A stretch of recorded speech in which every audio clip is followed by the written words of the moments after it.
Sing mualaf pergi maju. Ayo. Malam hari ini kita mensahadatkan Mbak Fla dari Kalimantan. Sini sini Mbak, sini sini, sing space kosong sini. Didampingi enggak, Mbak?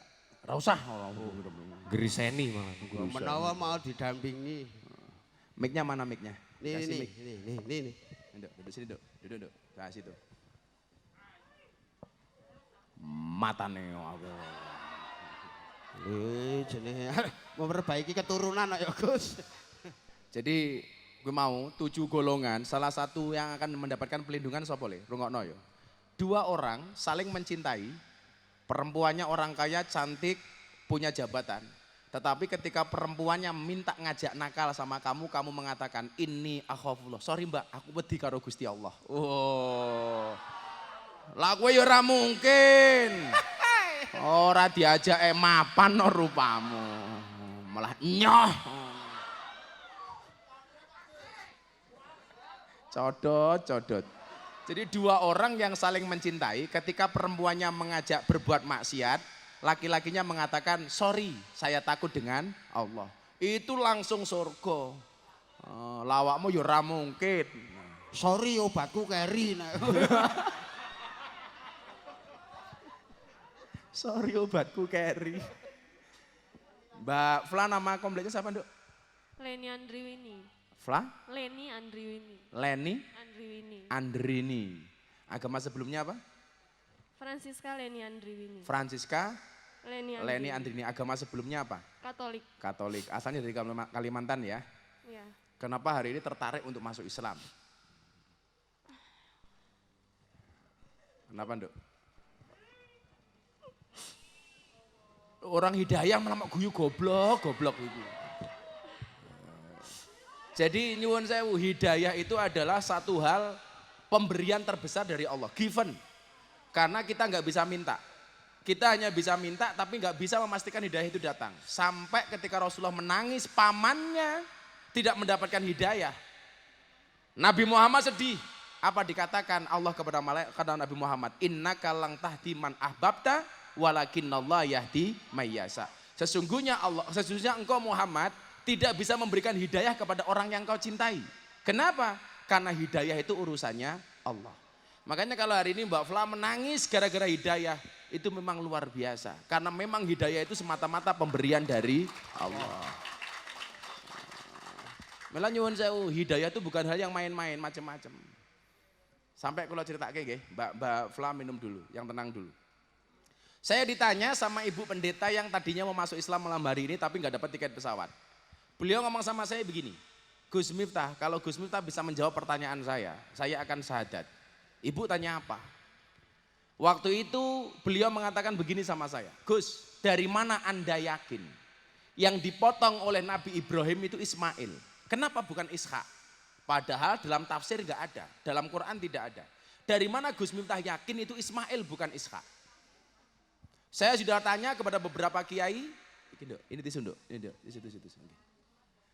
Saya sudah tanya kepada beberapa kiai dan saya belum menemukan jawabannya. Kalau Gus Miftah bisa jawab, saya masuk Islam.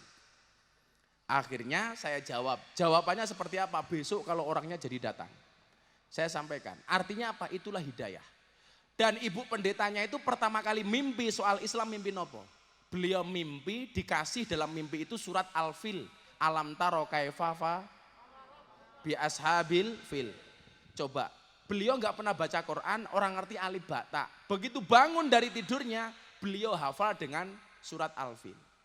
Coba, itulah hidayah. Nah, saya mau tanya sama Mbak Fla supaya jadi pelajaran kita semuanya.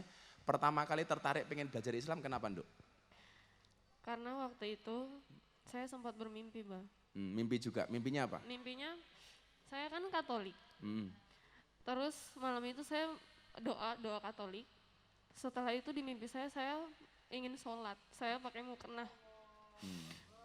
Dan itu nggak cuma sekali. Beberapa kali? Iya. Sampai waktu itu saya ragu. Saya harus doa kemana? Saya harus sholat atau saya harus doa Katolik kan Bang. Sampai 2 minggu saya memutuskan untuk tidak berdoa. Setelah itu saya ketemu Abah waktu itu. Pas ngaji di orasi itu ya? Iya, saya cerita sama Abah dan Abah bilang, oh ya itu hidayah. Di situ saya mulai merasa hati saya seperti apa ya Bah, terketuk. Oh ya mungkin ini emang hidayah. Dari situ saya mulai mencoba untuk belajar sholat. Mungkin belum bisa ya untuk bacaannya, tapi saya sudah mulai mencoba untuk wudhu, gerakannya mungkin. Terus kadang saya pernah ragu Bah, karena kan saya punya keluarga. Keluarga kamu Katolik semua? Iya, ibu saya kan tinggal sama ibu saya. Waktu itu saya tanya, Mah, kalau misalnya saya pindah agama gimana? Ibu gimana responnya? Mama waktu itu bilang, coba dipikir dulu, diminta petunjuk lagi gitu. Ya udah, terus oh ya Mah, aku tak berdoa dulu ya Mah, aku bilang gitu. Tapi waktu itu doaku masih Katolik kan Mah. Aku berdoa, tapi tetap setiap malam aku pasti bermimpi, aku pakai mukena. Apa ya Bah, kayak ingin sholat gitu. Udah dari situ aku bilang lagi sama Mama, aku nggak bisa. Kayaknya aku harus pindah. Karena aku bingung, aku sampai nggak doa 2 minggu. Aku nggak tahu mau doa gimana. Allah. Malam ini kamu mau syahadat, mama kamu tahu? Iya udah. Terus kemarin izin lagi minta restu dan mama bilang, mama mendoakan yang terbaik. Nak. Luar biasa. Tepuk tangan tuh Mbak Flah. Mbak Flah ikuti apa yang Abah sampaikan ya. Bismillahirrahmanirrahim. Asyhadu Asyhadu an an la ilaha la ilaha illallah illallah wa asyhadu wa asyhadu anna anna Muhammadan Muhammadan Rasulullah. Rasulullah. Saya bersaksi Saya bersaksi dengan sebenar-benarnya dengan sebenar-benarnya bahwa tidak ada Tuhan bahwa tidak ada Tuhan kecuali Allah, kecuali Allah, dan saya bersaksi dan saya bersaksi dengan sebenar-benarnya dengan sebenar-benarnya bahwa Nabi Muhammad bahwa Nabi Muhammad adalah adalah utusan Allah. utusan Allah. Alhamdulillahirabbil alamin. Sallu ala Nabi Muhammad. Sallu ala Nabi Muhammad. Sallu ala Nabi Muhammad. Allahumma salli ala Sayyidina Muhammad wa ala ali Sayyidina Muhammad. Alhamdulillahirabbil alamin. Allahumma nawwir qulubaha binuril iman ya Allah. Ya Allah berikanlah cahaya ke dalam hatinya dengan cahaya iman ya Allah. Allahumma nawwir qulubaha binuril Islam. Berikanlah cahaya dalam hatinya dengan cahaya Islam ya Allah. Allahumma nawwir qulubaha binuril Quran. Berikanlah cahaya dalam hatinya dengan cahaya Al-Quran ya Allah. Allahumma nawwir qulubaha binuri hidayatika. Berikanlah cahaya dalam hatinya dengan hidayahmu ya Allah. Kama nawartal ardo binuri samsika. Abadan birahmatika ya arhamar rahimin. Sebagaimana engkau berikan cahaya kepada bumi ini seterusnya ya Allah. Birahmatika ya arhamar rahimin. Walhamdulillahi rabbil alamin. Coba santri Abah minta Al-Quran. Di rumah itu ada Al-Quran. Mas Irfan, sini Mas Irfan.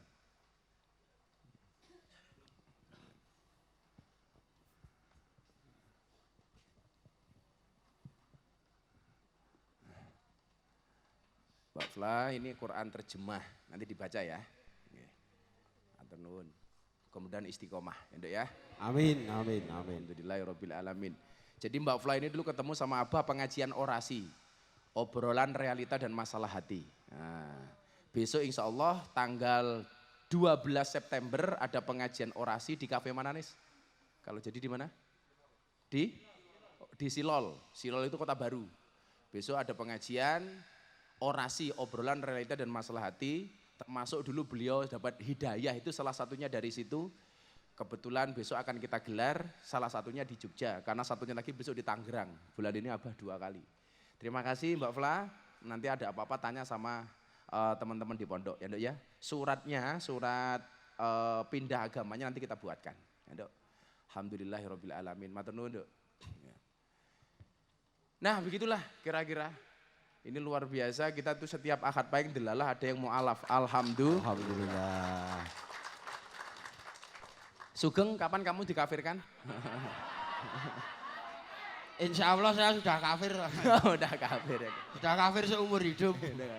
Tapi insya Allah Enggak. surga ya Geng ya. Amin Iya, Allahumma insya amin. Nggih, ngaji didik melih. Luar biasa. Merinding saya itu kalau setiap kali nuntun orang bersahadat. Saya aja Sambil begitu. minta sama Allah, mudah-mudahan iman kita senantiasa dijaga oleh Allah Subhanahu wa taala. Oh yang ngono les. Gue mau. Rajulun nasa'a syabun nasa'a bi ibadatillah. Tumbuh dan berkembang hanya untuk Allah. Lah, piye sakniki carane supaya ati niki kelingan Gusti Allah terus? Bagaimana caranya supaya hati kita ini senantiasa terjaga dengan asma Allah yang ada di dalamnya? Saya juga niki nyuwun sewu. Saya minta hadiah Fatihah sekali nggih. Saya minta hadiah Fatihah sekali.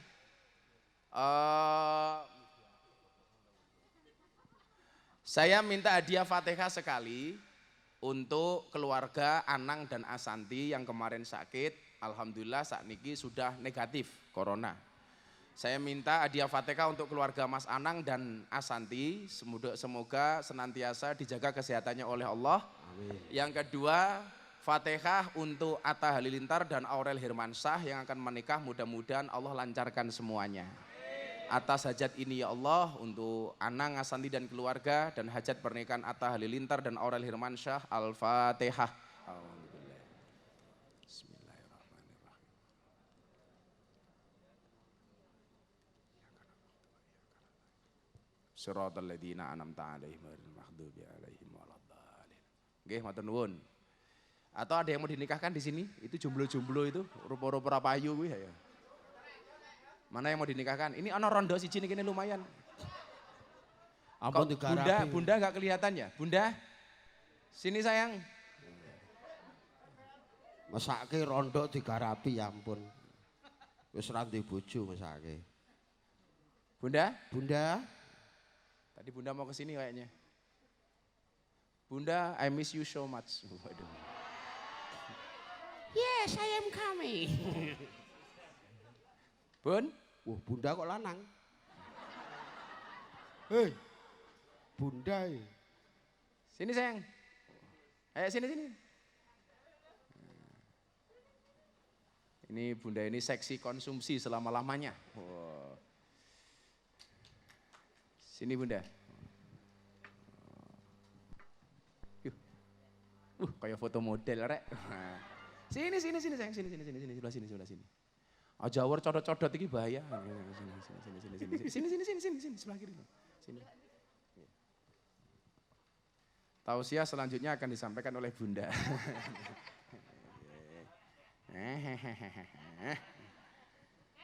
Ayo. Matamu. Itu tadi Mbak Fla yang masuk Islam Bun, itu yang nomor 2. Insyaallah. Mbak Fla kalau apa tanya Bunda. Bagaimana menjadi istri solehah. Bajunya bayur lagi Bu, kamu beli baju terus.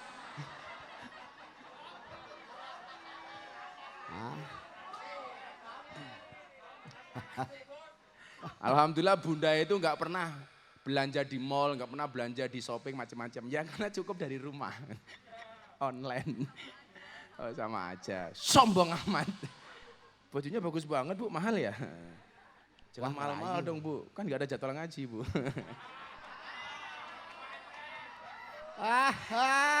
Malah curhat. Modus. Aduh, nggak apa-apa. Aku ra melu-melu njuk ingin iki. Wow, Bunda aku lak neng metu. Bunda tuh kalau keluar rumah nggak pernah dandan. Tapi kalau masuk kamar mesti dandan. Wah. Satu saat dandan, pupurnya ketebalan. Wah, nutupi warai kalau ngomong, ampunten nggih, Mbah. Pupur saya terlalu tebal. Nah, saya bilang sama istri saya tahu Bun, pupur kamu memang tebal, bedak kamu memang tebal, tapi yakinlah cintaku lebih tebal daripada bedakmu. Wah.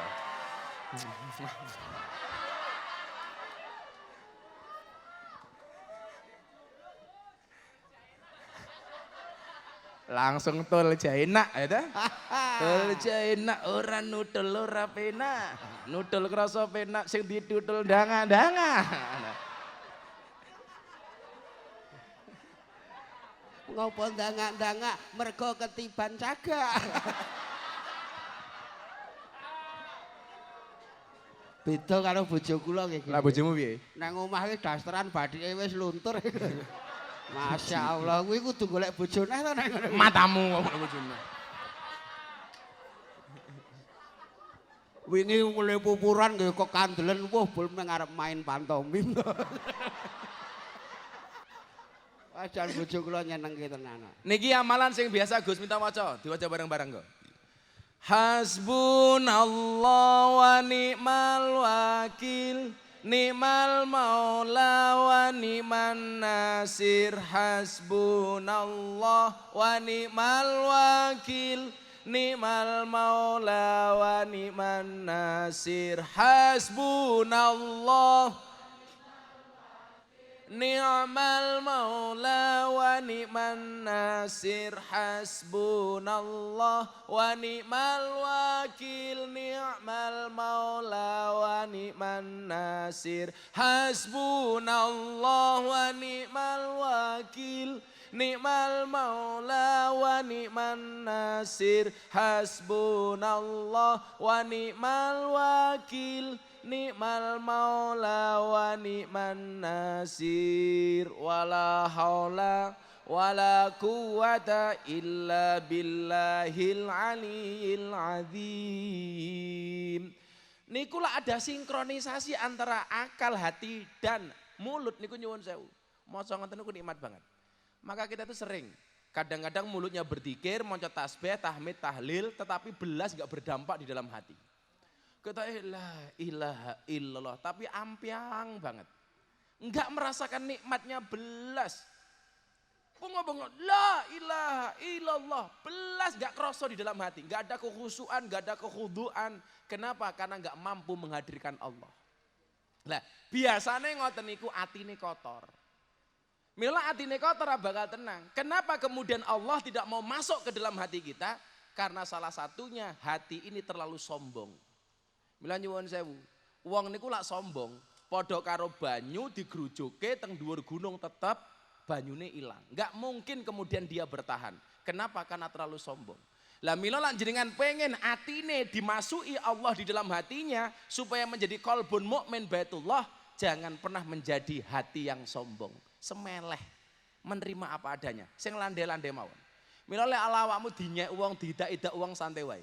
Kenapa banyak orang pengen menjatuhkan kita? Itu artinya posisi kita lebih tinggi daripada orang yang pengen menjatuhkan kita. Maka saya selalu mengatakan, dadi wong sing asor sampai orang tidak bisa ngasor ke awakmu. Ewadene sekarang kita punya posisi seperti ini karena dulu kita biasa dihinakan oleh orang. Tetapi kenapa kita tidak pernah merasa sakit hati? Saya lebih baik merasa terhina daripada merasa sok tinggi hati. Jadi santai wae nih. Tidak wong menggih kula nderek. Yang sering saya ceritakan, ketika mau sholat id, saya punya baju, punya satu-satunya baju, saya cuci, saya setrika. Mau sholat id, ada orang masuk ke dalam kamar, bajunya diambil dienggo keset. Akhirnya saya tidak bisa sholat id dengan menggunakan baju itu. Apa yang terjadi? Saya sholat id pakai kaos. Dan subhanallah atas izin Allah, orang yang dulu membuat baju saya untuk keset, sekarang setiap lebaran datang ke pondok minta zakat fitrah. Itu cara dan mekanisme Allah. Minilah awakmu iki dinyek, itu tanda-tanda kemudian ketika Allah akan meninggikan kamu. Tapi ketika kita sudah tinggi, hati-hati. Kalau kamu tidak hati-hati, Allah akan menjatuhkan kamu. Jadi nyuwun sewu, ketika posisi kita di bawah, itu artinya ada kesempatan kita untuk menjadi orang yang di atas. Tetapi ketika posisi kita di atas, kalau tidak hati-hati, kita pasti akan jatuh. Maka Gus Miftah sering mengatakan, ingat sukses itu melalui banyak proses, bukan melalui banyak protes. Anak muda itu banyak karya, bukan banyak gaya. Kalau dulu Bung Karno mengatakan, berikan kepada saya 10 pemuda, akan aku guncang dunia. Sekarang berikan aku 10 pemuda, maka akan kujadikan ganteng-ganteng serigala.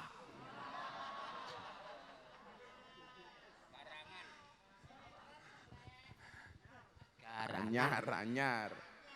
Jadi, sukses itu banyak proses, bukan banyak protes. Makanya kemudian untuk menjadi orang sukses ketika hari ini posisi di bawah, itu ada kesempatan kita untuk naik. Yang menjadi persoalan adalah ketika kita sudah di atas, gak hati-hati jatuh, tiba. Mila saya paling gak suka kalau orang itu ngomong dhuwur-dhuwur banget. Santai mawon Gus, kalau mungkin nang pondok ngeten. Orang itu kalau ngomongnya terlalu tinggi saya khawatir. Cangkemnya kesampluk pesawat tak ada. Ngomongane ngene. Alah, kowe iki cangkem apa pesawat. Lah, cara menundukkan hati kita supaya tidak terlalu tinggi napa? Dzikir. Ala bidzikrillah tatmainnul qulub, supaya Allah masuk di dalam hati kita. Kalau nggak ada Allah di dalam hati ini, kowe bengok-bengok kaya ngopo ora ngefek. Padha karo orang adzan di masjid bengok-bengok nganggo mic sementara listriknya mati. Nggak ada setrum. Maka bengok-bengok kayak apapun di luar nggak ada yang dengar. Kenapa? Karena setrumnya mati. Lah, pertanyaannya adalah ketika engkau berzikir menyebut asma Allah, ana setrume ra nang jero atimu. Kalau Allah belas ampiang sing bengok mengcangkeme tok. Biasanya apa? Karena ada takabur, kesombongan di dalam hatinya. Kemudian yang kedua, kenapa kita ngomong Allah hatinya nggak tersentuh? Di dalam hati nggak ada Allah. Karena biasanya hati ini penuh dengan masalah-masalah dunia. Hati-hati. Hubbud dunya ra'su kulli khati'ah. Cinta dunia itu merupakan nenek moyang dari segala kesalahan. Maka coba Anda lihat, kenapa orang berebut partai? Karena cinta dengan dunia. Kenapa orang sampai pengen jualan miras? Karena cinta dengan dunia. Maka kemarin saya katakan, saya hormati Pak Jokowi mencabut pepresnya, walaupun tujuannya untuk devisa negara. Maka saya katakan, kalau rencanamu belum berhasil, ubah caranya, jangan ubah tujuannya. Kula pengen ngelamar rondo, atau pengen ngelamar rondo, nggak berhasil, ubah caranya, tetap sebagai janda, sebagai tujuannya.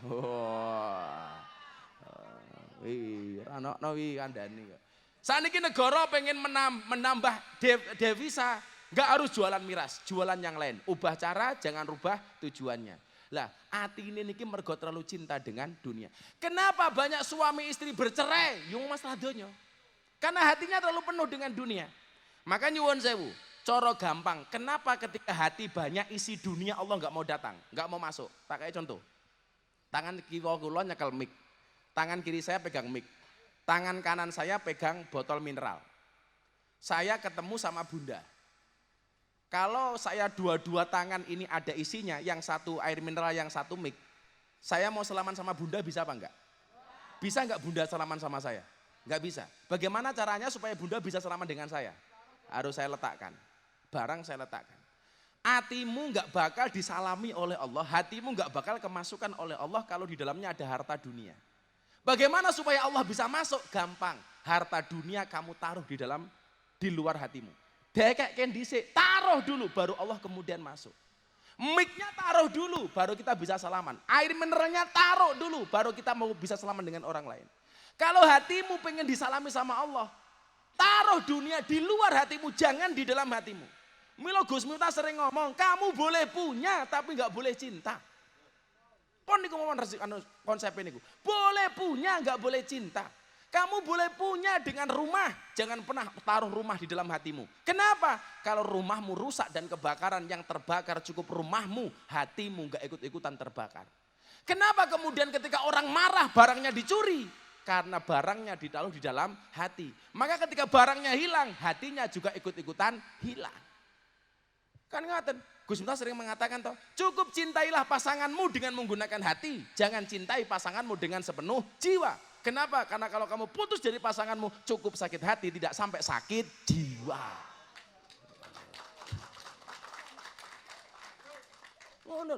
Kita boleh punya. Orang Islam harus kaya, iya, tapi nggak boleh cinta. Lebih baik uang itu dikuasai oleh orang soleh daripada oleh orang yang nakal. Kenapa? Kalau uang dikuasai oleh orang soleh, manfaat bisa untuk bikin pengajian, bisa untuk santunan, bisa untuk membantu fakir miskin, duafa dan lain sebagainya. Tetapi ketika uang dikuasai orang-orang munafik tidak akan ada manfaatnya. Soalnya apa? Tolak ukur di dunia niku nyuwun sewu, uang bukan iman. Paling gampang. Saya kira yang kampungnya jenengan ada orang nggak pernah sholat uangnya banyak, sama orang alim nggak punya uang. Kira-kira sing dihormati sing pundi? Yang punya uang walaupun nggak pernah sholat. Ayo, betul? Kita aja. Wong mendem duwe duit, gaweane menehi karo wong gaweane salat ra duwe duit, ora tau menehi. Kira-kira luwih hebat pundi?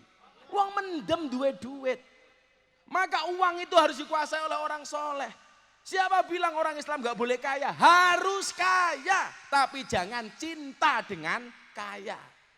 Mobil tempatnya di garasi, tak dongake kabeh duwe mobil. Tapi nggak boleh ditaruh di dalam hati. Tegesnya apa? Kalau mobilnya ditabrak sama orang yang rusak cukup mobilnya, hatinya nggak ikut-ikutan rusak. Sing remuk mau mobilnya atine ra melu-melu remuk. Kula niku bola-bali dihapusi wong, bunda niku dihapusi sapi 20.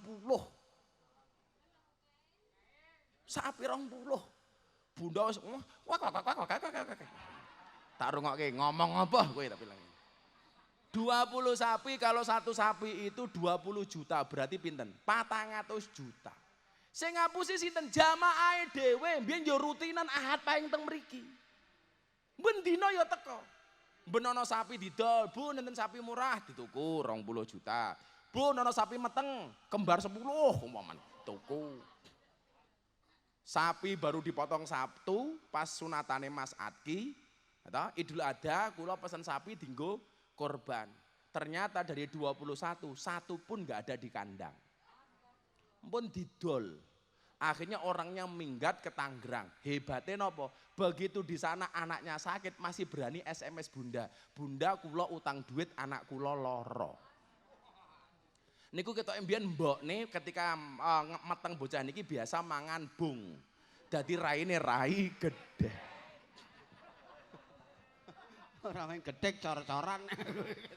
Caine dicor. Wis ngapusi sapi 20, isik wani nembung utang.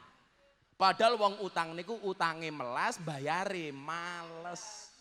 Lah utang luwih manis tinimbang madu, ditagih luwih galak daripada malaikat Israel.